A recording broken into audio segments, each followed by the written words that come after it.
জানিয়ে দেব এই মুহূর্তে হাতে পাওয়া সর্বশেষ গুরুত্বপূর্ণ আপডেট বাংলা সংবাদ। শুরুতেই থাকছে গুমের ঘটনায় শেখ হাসিনার সম্পৃক্ততা পেয়েছে কমিশন। গুমের ঘটনার নির্দেশদাতা হিসেবে সাবেক প্রধানমন্ত্রী শেখ হাসিনার সম্পৃক্ততার প্রমাণ পেয়েছে গুম সংক্রান্ত তদন্ত কমিশন। শনিবার বিকাল ৫টায় রাষ্ট্রীয় অতিথি ভবন যমুনায় গুম সংক্রান্ত তদন্ত কমিশনের সদস্যরা প্রধান উপদেষ্টার কাছে তদন্ত প্রতিবেদন জমা দিয়েছেন। এবারে জানাবো বুদ্ধিজীবীদের ভারতীয়রাও হত্যা করেছে রইসুদ্দিন। বুদ্ধিজীবীদের শুধু রাজাকার আলবদররা হত্যা করেনি, ভারতীয়রাও হত্যা করেছে বলে দাবি করেছেন জগন্নাথ বিশ্ববিদ্যালয়ের ইসলামিক স্টাডিজ বিভাগের চেয়ারম্যান ও শিক্ষক সমিতির সাধারণ সম্পাদক অধ্যাপক ড মোহাম্মদ রইসুদ্দিন। জানাবো অন্তর্বর্তী সরকার ব্যর্থ হলে আজকের হিরোরা ভিলেন হিসেবে চিহ্নিত হবেন। অন্তর্বর্তী সরকার যদি কাঙ্ক্ষিত রাষ্ট্র সংস্কারের মাধ্যমে একটি সুষ্ঠু, গ্রহণযোগ্য ও অংশগ্রহণমূলক নির্বাচন আয়োজন করতে না পারে তাহলে সেটা হবে চরম ব্যর্থতা। আর এত বিপুল ছাত্র জনতার সমর্থন সত্ত্বেও যদি তারা সফল না হন তাহলে আজকের হিরোরা ইতিহাসের ভিলেন হিসেবে চিহ্নিত হবেন। এদিকে একটি পক্ষ ষড়যন্ত্র করে দেশের সাম্প্রদায়িক সম্প্রীতি নষ্টের পাঁয়তারা করছে, এমনটাই মন্তব্য করেছেন অ্যাটর্নি জেনারেল মোহাম্মদ আসাদুজ্জামান। শনিবার বিকেলে চট্টগ্রাম বাংলাদেশ হিউম্যান রাইটস ফাউন্ডেশনের ১৫তম প্রতিষ্ঠা বার্ষিকী এবং চতুর্থ সম্মেলনে দেওয়া বক্তব্যে এ মন্তব্য করেছেন তিনি। জানিয়ে দেব বিজয় দিবসে নিরাপত্তার ঝুঁকি নেই ঢাকা রেঞ্জের ডিআইজি। মহান বিজয় দিবস উদযাপনে সব ধরনের নিরাপত্তা জোরদার করেছে ঢাকা জেলা পুলিশ। বাড়ানো হয়েছে গোয়েন্দা নজরদারি। বিজয় দিবস ঘিরে কোনো ধরনের ঝুঁকি নেই। শনিবার দুপুরে সাভারের জাতীয় স্মৃতিসৌধে নিরাপত্তা ব্যবস্থা পরিদর্শনে এসে এসব কথা জানান ঢাকা রেঞ্জের ডিআইজি একেএম আওলাদ হোসেন। এবং সর্বশেষ জানাবো আন্তর্জাতিক সংবাদ। মধ্যপ্রাচ্য নিয়ে নেতানিয়াহুর ভয়ঙ্কর পরিকল্পনার বাস্তবায়ন শুরু।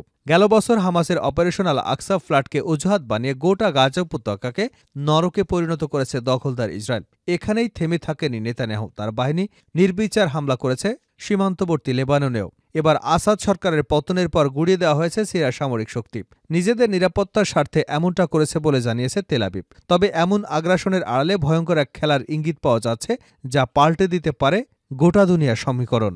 এতক্ষণ শিরোনাম শুনছিলেন, এবার বিস্তারিত। প্রিয় দর্শক, আপনি যদি এই চ্যানেলে নতুন হয়ে থাকেন, ভিডিওটি দেখতে দেখতে চ্যানেলটি সাবস্ক্রাইব করে আমাদের সঙ্গে থাকুন। আর এই ভিডিও সম্পর্কে আপনি আপনার মূল্যবান মতামতটি কমেন্ট বক্সে জানিয়ে দিন। আর হ্যাঁ প্রিয় দর্শক, জানিয়ে দিন ভিডিওটি কোথা থেকে দেখছেন। গুমের ঘটনায় শেখ হাসিনার সম্পৃক্ততা পেয়েছে কমিশন। গুমের ঘটনায় নির্দেশদাতা হিসেবে সাবেক প্রধানমন্ত্রী শেখ হাসিনার সম্পৃক্ততার প্রমাণ পেয়েছে গুম সংক্রান্ত তদন্ত commission, the commission of inquiry of enforcement disappearance. শনিবার বিকাল ৫টায় রাষ্ট্রীয় অতিথি ভবন যমুনায় গুম সংক্রান্ত তদন্ত কমিশনের সদস্যরা প্রধান উপদেষ্টার কাছে তদন্ত প্রতিবেদন জমা দিয়েছেন। আনফোল্ডিং দ্য ট্রুথ শিরোনামে জমা দেওয়া রিপোর্টে কমিশন সদস্যরা পর্যন্ত পাওয়া ১৬৭৬ অভিযোগের মধ্যে ৭৫৮ জনের অভিযোগ যাচাই বাছাই করেন। প্রতিবেদনে জানানো হয়েছে গুমের ঘটনায় নির্দেশদাতা হিসেবে সাবেক প্রধানমন্ত্রী শেখ হাসিনার সম্পৃক্ততার প্রমাণ পেয়েছেন কমিশন। এছাড়াও হাসিনা প্রশাসনের বেশ কয়েকজন ঊর্ধ্বতন কর্মকর্তারও সম্পৃক্ততা পাওয়া গেছে, যাদের মধ্যে রয়েছেন সাবেক প্রধানমন্ত্রী শেখ হাসিনার প্রতিরক্ষা বিষয়ক উপদেষ্টা মেজর জেনারেল অবসরপ্রাপ্ত Tariq Ahmed Siddique, national telecommunication monitoring সেন্টারের সাবেক মহাপরিচালক মেজর জেনারেল জিয়াউল আহসান এবং পুলিশ কর্মকর্তা মোহাম্মদ মনিরুল ইসলাম এবং মোহাম্মদ হারুনা রশিদ। প্রতিবেদনে গুমের শিকার ব্যক্তিদের বিচারিক প্রক্রিয়ায় শুরুসহ র্যাব বিলুপ্তির সুপারিশ করেছে কমিশন। কমিশন প্রধান মনিরুল ইসলাম চৌধুরী জানান, গুমের সঙ্গে জড়িত কর্মকর্তারা কাজটি এমনভাবে করেছেন যাতে এগুলো শনাক্ত করা কঠিন হয়ে যায়। বিভিন্ন ফোর্স নিজেদের মধ্যে ভিকটিম বিনিময় করেছেন এবং পরিকল্পনা ভিন্ন ভিন্নভাবে বাস্তবায়ন করেছেন। তিনি আরও জানান, গুমের শিকার অনেকে এখনও শঙ্কামুক্ত হতে পারছেন না। তাদের উপর এতটাই ভয়াবহ নির্যাতন চালানো হয়েছিল যে তারা এখনও ট্রমায় ভুগছেন। প্রধান উপদেষ্টা তার সর্বশেষ বক্তব্যে গুমের শিকার ব্যক্তিদের সুরক্ষা এবং সঠিক বিচারের আশ্বাস দেবার পর রিপোর্টের সংখ্যা অনেক বেড়েছে উল্লেখ করে কমিশনের সদস্যরা অধ্যাপক ইউনুসকে আয়নাঘর পরিদর্শনের অনুরোধ জানিয়েছেন। তারা বলেন, আপনি আয়নাঘর পরিদর্শন করলে ভিকটিমরা অভয় পেতে পারেন। প্রধান উপদেষ্টা তাদের এই অনুরোধে সম্মতি দিয়ে জানান, স্বল্প সময়ের মধ্যেই তিনি জয়েন্ট ইন্টারগেশন সেল, যা আয়নাঘর নামে পরিচিতি পেয়েছে, সেগুলো ঘুরে দেখবেন। তিনি কমিশন সদস্যদের তাদের অন্তর্বর্তী প্রতিবেদনের জন্য ধন্যবাদ জানান এবং কাজটি এগিয়ে নেবার ক্ষেত্রে প্রয়োজনীয় সব সহযোগিতার আশ্বাস দেন। কমিশন প্রধান মনিরুল ইসলাম চৌধুরী জানান, তারা ৩ মাস পর মার্চে আরও একটি ইন্টারিম রিপোর্ট দেবেন। কাজটি শেষ করে চূড়ান্ত প্রতিবেদন দিতে কমপক্ষে আরও ১ বছর সময়ের প্রয়োজন বলে জানিয়েছেন তিনি। কমিশনের সদস্য হাইকোর্ট বিভাগের অবসরপ্রাপ্ত বিচারপতি মোহাম্মদ ফরিদউদ্দিন আহমেদ শিবলি, মানবাধিকার কর্মী নূর খান, ব্র্যাক বিশ্ববিদ্যালয়ের শিক্ষক নাবিলা ইদ্রিস এবং মানবাধিকার কর্মী সাজ্জাদ হোসেন এ সময় উপস্থিত ছিলেন। বুদ্ধিজীবীদের ভারতীয়রাও হত্যা করেছে রইসুদ্দিন। বুদ্ধিজীবীদের শুধু রাজাকার আলবদররা হত্যা করেনি, ভারতীয়রাও হত্যা করেছে বলে দাবি করেছেন জগন্নাথ বিশ্ববিদ্যালয়ের ইসলামিক স্টাডিজ বিভাগের চেয়ারম্যান ও শিক্ষক সমিতির সাধারণ সম্পাদক অধ্যাপক ড মোহাম্মদ রইসুদ্দিন। শনিবার বিকেলে বিশ্ববিদ্যালয়ের কেন্দ্রীয় মিলনায়তনে শহীদ বুদ্ধিজীবী দিবস উপলক্ষে জগন্নাথ বিশ্ববিদ্যালয় ছাত্রদল আয়োজনে অনুষ্ঠিত চিত্র প্রদর্শনী এবং আলোচনা সভায় তিনি এ দাবি করেছেন। আলোচনা সভায় জগন্নাথ বিশ্ববিদ্যালয়ের ছাত্রদলের সভাপতি আসাদুজ্জামান আসলামের সভাপতিত্বে ও সাধারণ সম্পাদক সুজন মুল্লার সঞ্চালনায় প্রধান অতিথি হিসেবে উপস্থিত ছিলেন অধ্যাপক ড মোহাম্মদ রইসুদ্দিন। প্রধান অতিথির বক্তব্যে অধ্যাপক রইসুদ্দিন বলেন, বাংলাদেশের দ্বারপ্রান্তে এসে আমাদের সূর্য সন্তানদের হত্যা করা হয়। আমি বলি, যুদ্ধে ৩০ লাখ মানুষ শহীদ হয়েছেন, কিন্তু স্বাধীনতার ৫৩ বছরে এসেও আমরা তাদের তালিকা তৈরি করতে পারিনি। অসংখ্য বুদ্ধিজীবী শহীদ হয়েছেন, আমরা তাদের তালিকা করতে পারিনি। আমাদের সূর্য সন্তানদের কারা হত্যা করল তাও বের করতে পারিনি। আমাদের দায় আমরা মাথায় নিয়েছি। যারা দেশ স্বাধীনের পর নেতৃত্বে এসেছিলেন, এ দায় তাদের সবচেয়ে বেশি। তিনি আরও বলেন, এদেশ স্বাধীন করেছিলেন আপামর জনতা, আর ক্রেডিট নিল একটি ব্যক্তি। বৈষম্য তো সেই ৭১-এই শুরু হয়েছিল।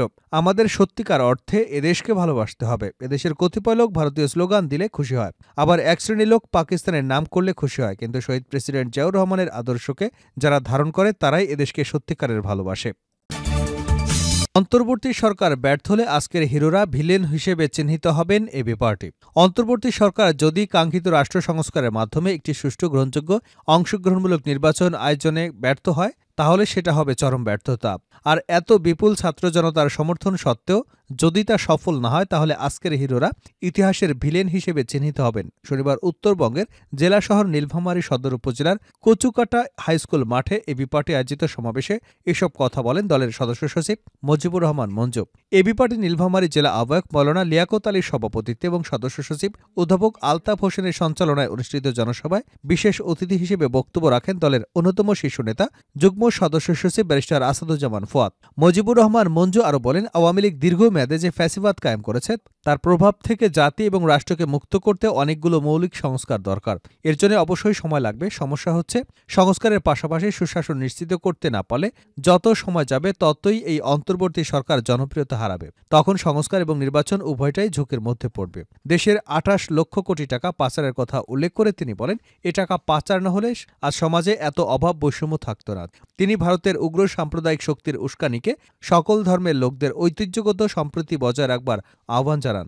বিশেষ অতিথির বক্তব্যে ব্যারিস্টার ফুয়াদ বলেন, রাষ্ট্রের দায়িত্ব হল জনগণের ন্যায্য অধিকার নিশ্চিত করা। রাষ্ট্র যারা চালান তাদের ভাবতে হবে, কেন একজন চাষি তার পেশা ছেড়ে দিচ্ছে? তরুণরা কেন আজ পথ খুঁজে পাচ্ছে না? একজন শিক্ষিত তরুণ জানে না সে আগামী দিনে কি করবে, লেখাপড়া শেষে পেশা কি হবে সেটাও সে জানে না। তিনি অন্তর্বর্তী সরকারের কাছে দাবি জানিয়ে বলেন, তরুণদেরকে উদ্যোক্তা হিসেবে গড়ে তুলুন। বিনা সুদে ঋণ দিন। ১৭০০ শহীদের রক্তের উপর দাঁড়িয়ে সরকার যদি নতুন রাষ্ট্র গড়বার অঙ্গীকার ভুলে যায়, তাহলে শহীদ আহত বীরদের স্বপ্নভঙ্গ হবে বলেও সতর্ক করেন তিনি।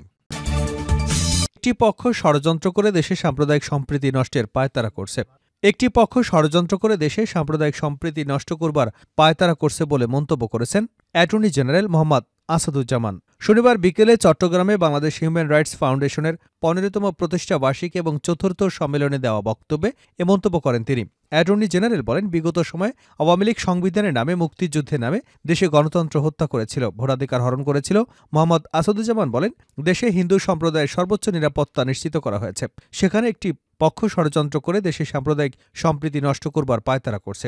শহীদ বুদ্ধিজীবী দিবসে আওয়ামী লীগের ভূমিকা নিয়ে তিনি বলেন, আওয়ামী লীগ জুলাই আন্দোলনে বুদ্ধিজীবী কবরস্থানের পেছনে ৭০ জনের মরদেহ দাফন করেছে। তারা কি এমন মানবতা বিরোধী অপরাধ করেছে যার কারণে তাদের দলের কেউ বুদ্ধিজীবী দিবসে শ্রদ্ধা জানাতে আসেনি? বাংলাদেশ হিউম্যান রাইটস ফাউন্ডেশনের চেয়ারপারসন অ্যাডভোকেট এলিনা খানের সঞ্চালনায় অনুষ্ঠানে উপস্থিত ছিলেন হাইকোর্ট বিভাগের বিচারপতি মুজিবুর রহমান মিয়াসহ আরও বেশ কয়েকজন।